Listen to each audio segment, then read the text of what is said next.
Ya, baik. Sekarang saya bersama dengan Bapak Dimas Juniarso selaku Presiden Direktur dari PT Trijaya Union. Terima kasih Pak sudah menerima Trustgood Pak di workshopnya Pak. Terima kasih, Iya. Pak Abdul. Baik, Pak sebelum lebih jauh hal Trijaya Union mungkin bisa ceritakan kita sedang berada di mana Pak? Kita hari ini lagi kedatangan tamu, Pak Abdul dari Transgo. Kita di kantor dan juga di fasilitas produksinya Trijaya Union di Bitung, Tangerang. Baik, Pak, kita ketahui kan dari perusahaan Bapak itu kan sudah melegenda ya, mungkin berdiri sekitar 1978 gitu. Ya. Mungkin bisa ceritakan flashback Pak, cikal bakal dari perusahaan seperti apa Pak? Ya, jadi terima kasih. Trijaya Union memang salah satu karoseri yang tahun lalu kita rayakan 45 tahun berdirinya Trijaya Union. Tahun ini jadi 46. Kita memang setupnya dari awal adalah sebuah karoseri yang dikhususkan untuk kendaraan bus. Jadi di awal-awal pendiriannya itu kita langsung dapat asistensi dari Mitsubishi Corporation Jepang untuk memproduksi bus-bus dari Mitsubishi sendiri di awalnya. Itu di tahun awal 80-an dan sampai hari ini kita juga masih produksi stok chassis Mitsubishi chassis, bus chassis yang kita produksi dan nanti didistribusikan lewat dealer-dealer Mitsubishi di seluruh Indonesia. Baik, masuki dekade kelima atau menuju ke 50 tahun ini Pak. Tentunya kan ada milestone di setiap dekadenya. Seperti apa Pak trennya yang di tiap dekade itu Pak? Ya, di 80-an adalah awal-awal berdirinya perusahaan ini. Kita dipercaya untuk memproduksi chassis dan juga memproduksi body bus untuk Mitsubishi sampai dengan tahun 90-an. Beberapa generasi bus dari mesin depan sampai mesin belakang, dari body yang local assembly sampai yang SKD dari Jepang, yang semi monocoque, itu semua sudah diproduksi dari pabrik ini di sini. Di tahun 2001, pada saat itu kepemilikan Trijaya Union itu ada saham dari Kramayuda 3 Berlian APM untuk Mitsubishi di Indonesia. Tapi di awal 2000-an setelah krisis, kita stop produksi untuk big bus dan kita fokus kepada karoseri untuk multi brand dan juga untuk chassis assembly line itu tetap berjalan sampai dengan hari ini. Kira-kira seperti itu. Dari tahun 2000-an sampai sekarang beberapa model-model bus dari microbus, medium bus, sampai dengan big bus itu kita produksi. Pasti ada life cycle-nya setiap produk. Jadi tiap 4-5 tahun sekali kita ganti modelnya di setiap segmen atau di setiap kategori untuk memenuhi pasar. Kira-kira seperti itu. Bisa disampaikan masa-masa krisis yang Pak Dimas maksud itu dialami ketika kapan? Krisis ekonomi tahun 98. Ya, 98 itu sangat memukul semua industri. Ekonominya kepukul, sehingga strategi dari prinsipalnya juga berubah, berubah, sehingga ya pasti ada penyesuaian di situ. Kalau untuk yang belakangan ini di COVID, apakah ada impact juga Pak? Sangat berimpact karena industri transportasi yang mungkin Pak Abdul juga pahami di trucking ya, di pergerakan penumpang sangat dibatasi pada saat itu, sehingga perjalanan itu hampir tidak ada, karena tidak diperbolehkan untuk perjalanan. Dan kalau dalam satu bus itu kan banyak orang ya Pak, jadi kan itu nggak boleh gitu ya, dibatasi sekali kalau kecuali urgent ya.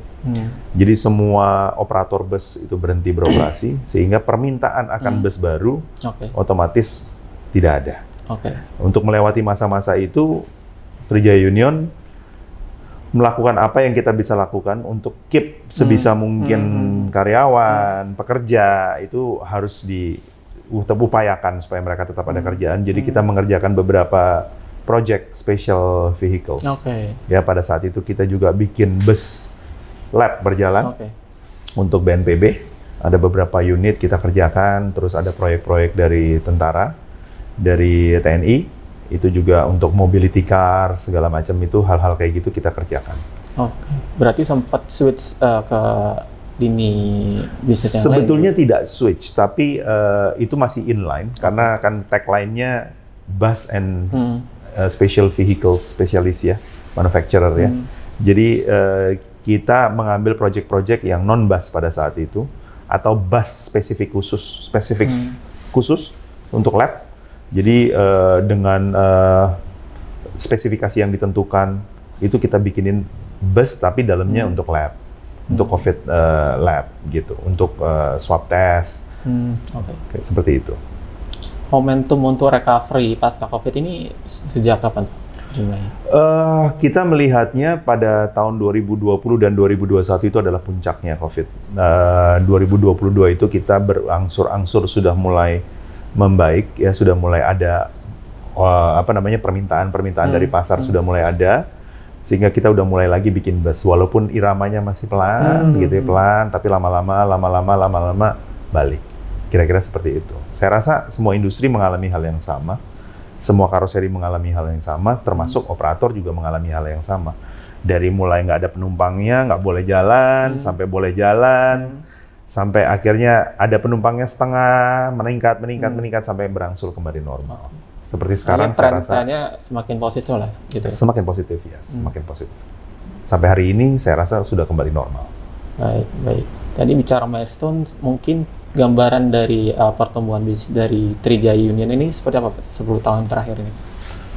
10 tahun terakhir ini Trijaya Union itu tidak banyak sekali perubahannya. Tapi kalau kita ngomong pasca COVID, kita banyak mengeluarkan produk baru. Ya, dari microbus itu kita punya 3 line up baru. Di medium bus kita belum berubah. Kita akan segera berubah. Ya, akan segera ada produk baru, sangat segera. Di big bus kita ada model baru di tahun 2022. Kita ada produk baru di 2022 dan kita akan melakukan facelift di tahun ini juga. Kira-kira seperti itu. Gambaran mungkin produksi Pak, average setiap tahunnya Pak? Trijaya Union bukan sebuah karoseri yang besar sekali. Kita sangat segmented. Kita lebih average itu di sekitar 30 sampai 40 unit per bulan. Dari 10 tahun itu, apakah untuk area customer yang dilayani, apakah juga expand atau semakin berkembang gitu? Iya, dari customer sendiri, naturally atau biasanya sebuah karoseri itu melayani pembuatan bus itu konsumennya macam-macam. Dari operator bus itu yang akap, ada juga yang shuttle, gitu. Ada juga yang shuttle, ada juga yang operator untuk bus-bus karyawan, ada juga pengguna langsung seperti sekolah-sekolah, universitas-universitas. Terus ada perusahaan-perusahaan tambang yang sangat meningkat, ya akhir-akhir ini sangat meningkat, perusahaan-perusahaan tambang dan perusahaan-perusahaan perkebunan untuk kepala kelapa sawit, karena mereka butuh bus-bus sekolah, mereka butuh transporting karyawan, gitu ya. Apalagi kalau di tambang itu lebih khusus lagi, karena mereka butuh kendaraan transportasi atau manhauler untuk orang dari mes mungkin ya, atau dari kantor ke site. Sehingga jalannya terjal, cuacanya kadang-kadang berubah, jalannya bukan jalan aspal gitu ya. Jadi butuh mobil 4x4. Jadi kadang-kadang kita juga harus melakukan modifikasi khusus untuk kendaraan-kendaraan khusus seperti itu. Artinya per hari ini segmen pasar dari Trijaya Union itu secara proporsi lebih banyak kemana nih?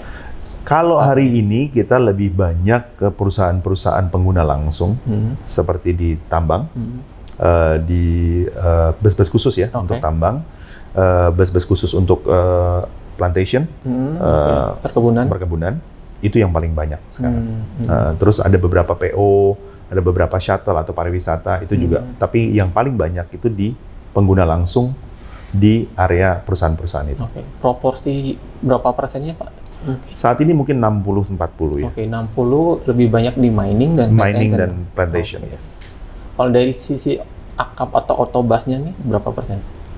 Kalau di AKAP ya mungkin sekitar 20% dan sisanya dari universitas-universitas, begitu-begitu sekitar 20%. Oke. Salah satunya mungkin PO Deddy Jaya ini, Pak. Ya, ini produk lama ya. Dulu kita kebetulan punya mock-up-nya. Ini adalah salah satu operator PO yang kita pernah bikin untuk mereka. Kalau untuk pariwisata mungkin, Pak, siapa yang mungkin sudah menggunakan jasa dari itu? Wah, banyak Pak, pariwisata itu banyak. Ada banyak pariwisata, saya nggak ingat satu-satu namanya, tapi ada beberapa pariwisata dari seputaran Jawa Barat, Sumatera, dan juga di Jawa Tengah, itu Jawa Timur, itu ada, atau di Bali, itu ada yang pakai produk kita. Oke, artinya secara populasi jenis bus yang diproduksi lebih banyak medium ya, Pak? Kalau dulu kita lebih banyak big bus. Oh, big bus dulu ya? Dulu kita lebih banyak big bus. Kalau dari pasca pandemi, kita lebih banyak medium dan microbus. Oke. Tren hari ini untuk microbus sendiri seperti apa, Pak? Lebih banyak digunakan untuk travel atau so? Oke. Microbus itu ada dua macam. Ada dua macam. Pertama adalah microbus dengan cabin yang di depan, seperti kita lihat di merek-merek yang lain itu ada Isuzu Elef, ada Canterbus, gitu ya. Itu adalah microbus 4 roda. Kalau ngomongin 4 roda itu microbus. Ankle istilahnya ya. Itu berkapasitas sampai dengan 19 seat, sesuai regulasi sampai dengan 19 seat. Itu kita punya Canterbus yang dipasarkan oleh Kramayuda 3 Berlian, KTB. Kita juga punya Trion Micro, terus kita punya Sahara. Sahara itu adalah ankle 4 ban 19 seater khusus, bus khusus untuk area pertambangan. Jadi di bus itu benar-benar didesain untuk medan yang sangat berat. Jadi approaching angle, departing angle, 4x4 penggerak 4 roda, dan juga ground clearance yang tinggi. Di dalamnya juga full aluminium bordes floor. Ya, itu untuk memang penggunaan khusus. Dan rangkanya pun kita bikin anti rollover protection system. Jadi mobil itu harus tahan atau withstand apabila terjadi terbalik atau apa. Jadi rangkanya harus bisa menahan bodinya. Kira-kira seperti itu. Jadi itu khusus, bis khusus. Atau sampai mungkin kalau di case seperti tambang di Freeport sampai tahan peluru mungkin, Pak? Tahan peluru kita pernah juga supply melalui third party untuk cabin manholer untuk Freeport dan Aman Mineral.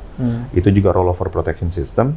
Tapi kalau untuk bahan anti pelurunya sendiri itu khusus, izin khusus. Sementara kita nggak punya izinnya, jadi biasanya kita bikinin dulu kendaraannya, baru nanti ada sub vendor lagi yang akan melakukan shield untuk bulletproofnya. Artinya secara standar rangkanya berbeda dengan sangat berbeda. Sangat berbeda. Spesifikasinya berbeda, materialnya berbeda. Jadi dari beberapa tipe kendaraan yang diproduksi dari Trijaya Union, yang paling banyak yang mana, Pak? Medium bus ya. Medium bus. Saat ini medium bus 6 roda dengan kapasitas 29 seater. Itu yang paling banyak. Tapi sekarang trennya tadi yang kita bicarakan, microbus itu trennya lagi tinggi. Jadi kita punya yang cabin dan non cabin. Kita juga baru launching microbus terbaru kita yang namanya Neo Grand Tour. Itu ada di display di Gias tahun ini. Itu adalah untuk menjawab kebutuhan daripada operator-operator yang membutuhkan sebuah bus mikro, tapi dengan kenyamanan ekstra dan luggage space yang ekstra. Karena begini, Pak, ini banyak sekali shuttle ini digunakan untuk airport transportation. Terus karena kota-kota besar itu banyak satellite city ya di suburbnya ya. Jadi butuh orang-orang itu, pekerja itu butuh untuk naik bus dari pinggir-pinggir kota untuk ke kota. Gitu, dengan bus yang nyaman. Gitu. Untuk pekerja kan harus bus nyaman ya. Nyaman, jadi kita setting untuk 17 penumpang dengan legroom yang luas, ada bagasi, entertainment-nya cukup, AC-nya dingin, kira-kira seperti itu. Baik. Tadi terkait pasar otobus yang Pak Dimas sampaikan kan, walaupun dari Trijaya itu hanya 20%, Pak, melihat tren pembangunan infrastruktur seperti non-tol, jalan tol itu apakah memicu dari tumbuhnya juga untuk industri di otobus dan industri pendukung yang termasuk karoseri, menurut Pak Dimas? Menurut saya yes, sangat ya. Dengan adanya tol dibangun oleh pemerintah, thanks to the government, jalan Trans Jawa sekarang connecting semua, itu akan memudahkan travelers untuk menggunakan bus, ya. Dengan demand-nya akan naik, So, dengan begitu industrinya akan tumbuh, industri karoserinya tumbuh, industri operatornya tumbuh, ya penumpang juga diuntungkan dengan bus-bus yang semakin nyaman, semakin convenient, ada sleeper juga, ya ada double decker, ada sleeper, ada VIP class, something like that. Jadi itu membuat pilihan terhadap consumer untuk memilih moda transportasi yang mereka mau. Gitu. Jadi bus itu menjadi sebuah, ya kita ikut happy, gitu ya, kita ikut senang kalau industri ini menjadi berkembang bersama-sama. Kira-kira seperti apakah itu. juga ada impact langsung dari Trijaya Pak untuk itu? Impact-nya pasti ada, langsung juga ada, secara tidak langsung juga ada. Kebetulan kita belum bikin sleeper bus karena pertimbangan-pertimbangan yang ada, tapi kita menguatkan ekosistemnya, gitu. Jadi seperti tadi microbus itu adalah sebuah penguatan ekosistem sebetulnya. Jadi secara tidak langsung itu terimpact juga. Jadi standar dari kenyamanan yang dimaui oleh penumpang itu meningkat gitu. Kalau dulu duduk di sebuah microbus empet-empetan nggak apa-apa gitu. Sekarang karena udah tahu gitu standarnya bahwa duduk itu harus nyaman, walaupun mau di big bus, mau di medium bus, mau di microbus, jadi kita harus ciptakan sesuatu yang nyaman untuk penumpang. Jadi standar itu sudah naik, gitu. Apakah bisa dikatakan sekarang terjadi pergeseran behavior Pak dari untuknya kelas menengah ya, yang mungkin tadinya berpikir pesawat atau kereta api sudah mulai menggunakan bus? Iya, bus itu bukan lagi moda transportasi umum untuk orang di kalangan menengah ke bawah, ya.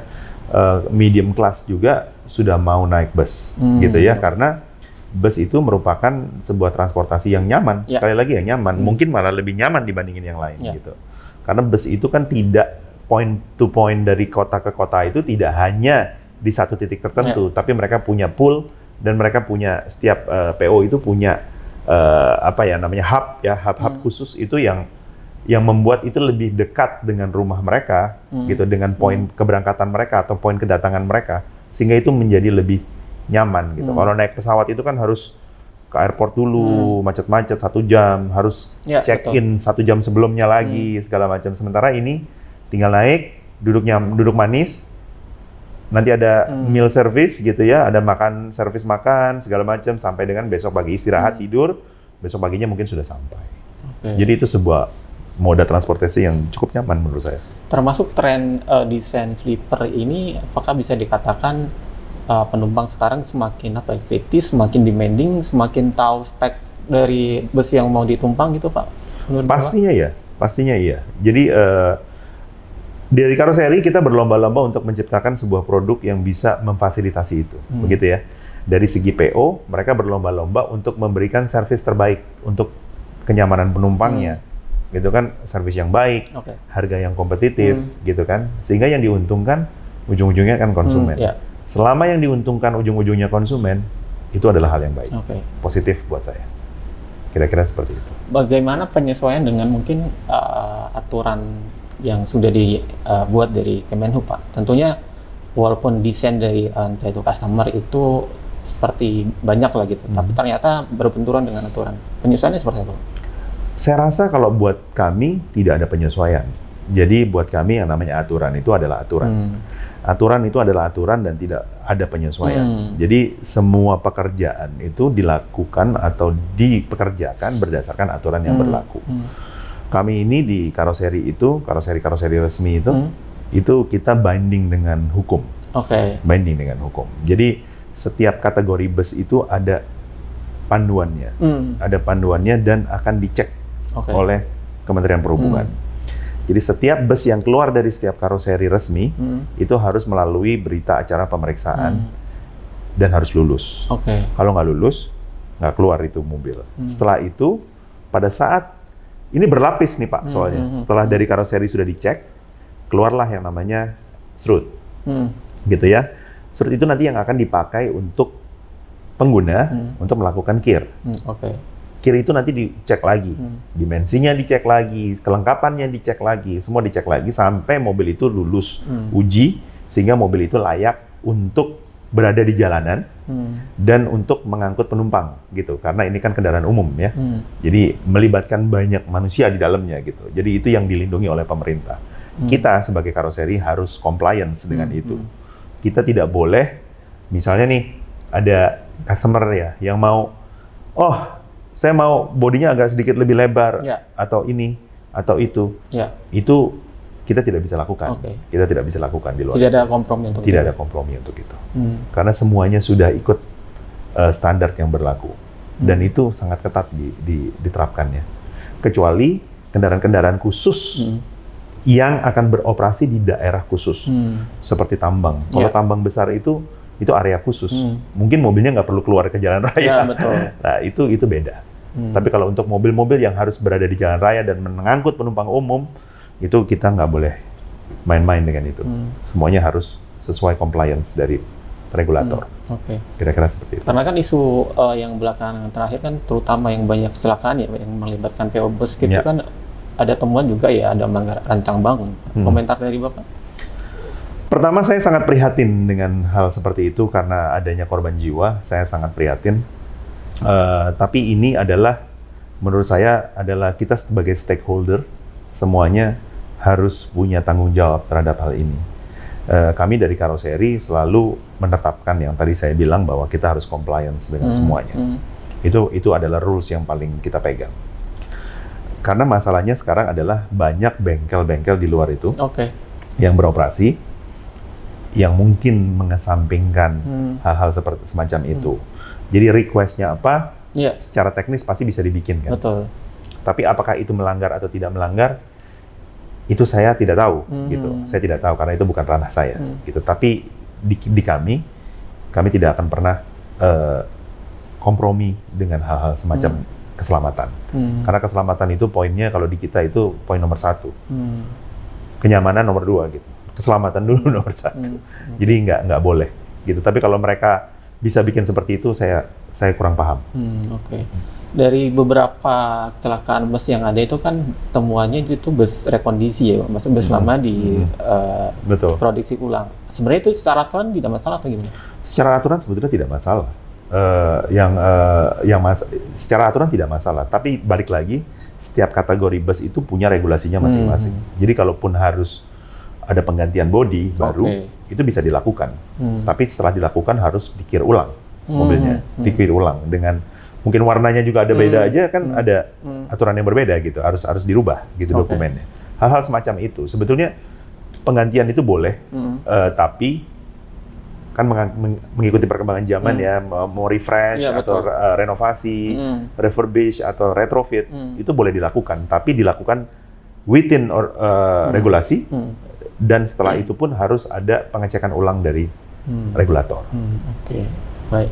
Tapi sebenarnya dari catatan rentetan kecelakaan yang ada, menurut dari Pak Dimas, apakah memang sepenuhnya faktor dari armadanya atau ada faktor human error lain seperti pengemudi atau yang lain gitu? Yang berkepentingan untuk bicara itu sebetulnya dari KNKT, Pak. Ya, karena banyak sekali faktor. Jadi satu faktor tidak bisa membuat kejadian itu terjadi, gitu. Pasti banyak faktor, ya. Faktor drivernya kelelahan. Sebetulnya faktor driver itu kan sudah ada regulasinya juga bahwa seorang pengemudi itu boleh mengemudikan kendaraan itu berapa jam dalam sehari. Itu sudah ada. Nah, sekarang kan kita tinggal tanya enforcement-nya seperti apa. Apakah di-enforce atau tidak? Gitu. Kontrolnya seperti apa itu? Gitu kan. Jadi faktor kelelahan atau faktor, kalau kelelahan itu bisa terjadi karena melanggar aturan itu ya. Tapi ada juga kan, banyak juga nih pengemudi yang tidak certified sebetulnya. Mungkin nggak punya SIM. Nggak punya SIM. Mungkin apa? Berangkat dari connect ya? Iya, connect-nya mungkin ya, atau apa. Itu kan ada juga ya. Kejadian seperti itu kan ada juga. Nah, itu kan sudah melanggar hukum, udah pasti. Baru dari situ, lihat dulu mobilnya diinvestigasi dulu kan pada pasca kecelakaan itu. Apa yang terjadi di mobilnya? Apakah mobil ini remnya mungkin gagal gitu? Kalau remnya gagal, kenapa gagal? Yeah. Kejadian yang terakhir itu kan remnya gagal, sehingga menyebabkan korban jiwa banyak. Dan ternyata pas dicek, bodinya juga tidak sesuai regulasi gitu. Nah, kalau bodinya tidak sesuai regulasi, berarti kan bobotnya menambah. Betul, betul. Bobotnya bertambah sehingga kapasitas rem dari kendaraan tersebut sebetulnya tidak didesain untuk bobot seperti itu, gitu kan? Kalau bobotnya lebih tambah, size-nya, dimensinya tambah, kapasitas penumpangnya tambah, berarti kan beratnya tambah. Betul. Dengan kendaraan yang sudah cukup berumur, ditambah dengan itu. Ya, kira-kira kayak gitu. Apalagi skill dari pengemudi tidak mumpuni untuk itu. Iya, kalau skillnya pun mumpuni, kalau mobilnya nggak bisa direm, susah juga, Pak. Betul. Susah juga. Iya, jadi gitu kira-kira. Jadi kuncinya lebih ke penegakan hukum sebenarnya. Saya rasa yang paling utama adalah penegakan hukum. Dan penegakan hukum itu, kalau buat saya tidak hanya di tangan penegak hukum, tapi di tangan semua stakeholder. Jadi dari kita, dari karoseri juga harus paham, dari operator busnya juga harus paham, dan dari pihak operator itu kan ada busnya juga harus bagaimana kondisinya dirawat, ya. Terus dari pengemudinya bagaimana mereka mengatur shift pekerja dari pengemudinya juga harus dicek gitu ya. Mereka kan yang punya tanggung jawab masing-masing nih, gitu. Jadi kita tidak boleh, kalau buat saya kita nggak boleh menyerahkan aja kepada regulator, tapi kita juga sebagai stakeholder, kita harus jaga industri ini supaya semuanya bisa aman dan nyaman.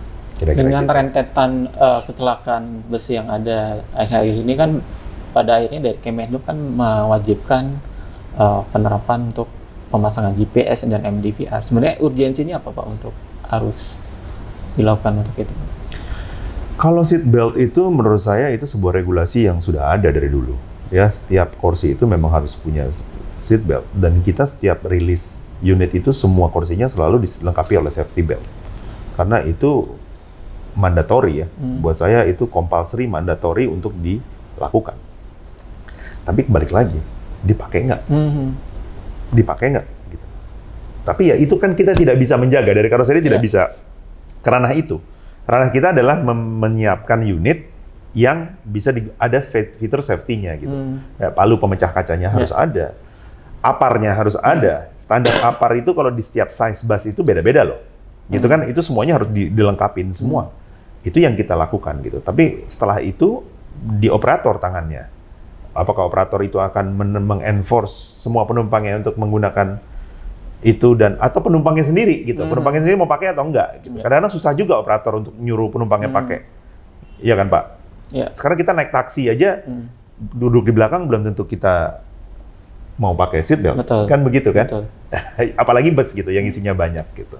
Jadi semua orang harus punya tanggung jawab terhadap keselamatan. Saya rasa seperti itu. Kalau kewajiban penggunaan GPS atau kamera di MDVR, Pak? Saya rasa itu adalah monitoring ya, sifatnya monitoring. GPS dan segala macam itu monitoring, dan bisa itu kan telemetri. Jadi apakah mobil ini dipakai ugal-ugalan? Apakah ngerem mendadaknya banyak sekali? Ataukah mobil ini overspeed? Itu yang menjadi sebuah evaluasi sebetulnya. Jadi MDVR atau perangkat telemetri itu adalah untuk mengevaluasi sebetulnya. Apakah unit ini digunakan dengan baik, sesuai dengan peraturan yang ada, atau tidak gitu. Itu penggunaannya lebih ke tracking. Dan itu menurut saya perlu. Memang perlu. Kalau dari pengalaman selama ini, apakah dari customer mungkin Trija Union dengan request fitur-fitur keselamatan tadi, apakah karena sensitif cost Pak, mereka mungkin menekan untuk itu? Iya, ada yang, jadi gini loh, keselamatan itu tidak, kalau di-enforce secara regulasi, everybody have to follow. Semua orang harus ikut. Gitu. Tapi kalau tidak diharuskan, ya, atau himbauan, sifatnya himbauan, itu masing-masing operator yang akan merequest. Gitu. Kalau kami berpegang terhadap apa yang ada regulasinya, yang harus ya, yang sifatnya kebijakan itu diserahkan kembali kepada request daripada pemesan. Kalau requestnya pemesan, tapi jangan salah, banyak juga pemesan operator itu yang memang standarnya mereka sudah punya standar Oke. keamanan sendiri. Jadi walaupun regulasinya cuman misalnya di sini, mereka udah terapkannya sudah di sini. Itu banyak yang begitu. Banyak. Dan itu adalah operator-operator yang baik ya, menurut saya bagus sekali dan harus dicontoh. Apakah cost-nya memang besar Pak untuk Ada penambahan cost pasti, tapi kalau secara besar atau tidaknya saya rasa tidak terlalu besar. Tidak terlalu besar. Oke.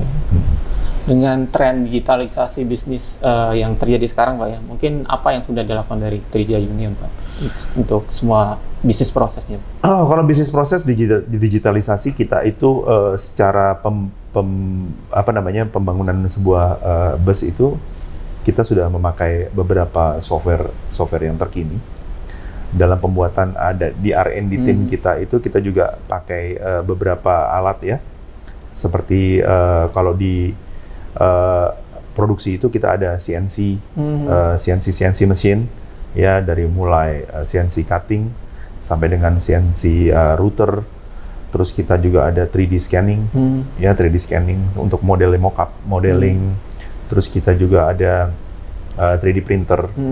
Hal-hal semacam itu yang sudah kita terapkan. Jadi dan frame itu juga pakai software yang terkini lah ya. Jadi kita tahu di mana titik-titik lemahnya, di mana yang harus di-reinforce, kayak gitu. Semuanya ada digitalisasi semua, dan semuanya proses itu ada prosesnya. Goals-nya Pak, lebih ke untuk efisiensi kah atau untuk percepatan Pak? Pastinya kita harus kejar cycle time ya. Cycle time itu percepatan produksi. Kedua adalah safety. Dan ketiga itu adalah bisnis prosesnya jadi bisa dipotong dengan teknologi. Mengurangi kesalahan Pak? Yes, mulai kesalahan dan lebih presisi ya. Kira-kira seperti itu. Baik, terakhir mungkin Pak untuk target dari Trijaya Union mungkin udah masuk ke semester kedua ya Pak ya? Dan rencana 5 tahun ke depan seperti apa Pak? 5 tahun ke depan saya rasa challenging ya, very challenging. Kita hanya ingin Trijaya Union itu kembali banyak dikenal karena produk-produk kita yang baik, yang bagus, ya. Jadi kita harus lebih berinovasi, nggak perlu bikin bus besar-besar kalau buat kita, gitu ya. Besar bagus, tapi kalau kita bisa bikin sesuatu yang kecil atau medium size, tapi dengan keselamatan yang tinggi, dengan standar yang tinggi, standar manufacturing yang tinggi, kualitasnya naik, sehingga busnya menjadi lebih indah, lebih stylish gitu, itu adalah yang dimaui oleh konsumen, gitu. Jadi kita harus lebih berinovasi secara teknologi, secara tadi proses produksinya, sehingga menghasilkan sebuah produk-produk yang baik dan yang bisa diterima di masyarakat. Saya rasa seperti itu. Atau memang ke depan lebih untuk spesialisasi untuk bus-bus untuk operasional tambang dan apprentice mungkin? Saya rasa kalau bisnisnya memang arahnya ke situ dan demand-nya masih besar di situ, kenapa enggak? Gitu. Kita kan bisnis itu pasti economic oriented ya. Jadi kita harus melihat pasar-pasar mana yang memang kita suitable di situ dan kita nyaman di situ dan menghasilkan economic benefit. Saya rasa nggak akan ada masalah. Kita akan terus konsentrasi di situ. Itulah kenapa kita ciptain unit khusus untuk tambang. Jadi mungkin nggak banyak karoseri yang memang punya unit khusus untuk tambang. Kalau kita kan kita punya. Itu karena memang kita fokus juga di situ. Kira-kira dan tren ke depan semakin sustain Pak ya untuk yang... Iya, karena saya rasa Indonesia ini adalah negara yang kaya akan natural resources ya. Kita juga penghasil sawit terbesar kedua kalau nggak salah di dunia. Ya, kalau nggak yang terbesar gitu ya. Jadi memang nature-nya kita punya negara ini adalah negara yang kaya akan alamnya, sehingga kebutuhan transportasi penumpang di industri-industri pendukung ini itu harus kita siapkan. Dan saya rasa demand-nya nggak akan surut. Terutama tren kayak seperti nikel gitu kan, atau mungkin batu bara masih ya, batu bara masih tinggi, nikel, ada boksit, ada macam-macam. Kira-kira itu yang membuat kita bersyukur gitu bahwa negara kita memang masih punya kekayaan yang luar biasa. Oke, baik. Terima kasih untuk waktunya Pak. Sama-sama. Terima kasih. Trijaya Union Pak. Terima kasih untuk sukses juga untuk Transgo. Terima kasih.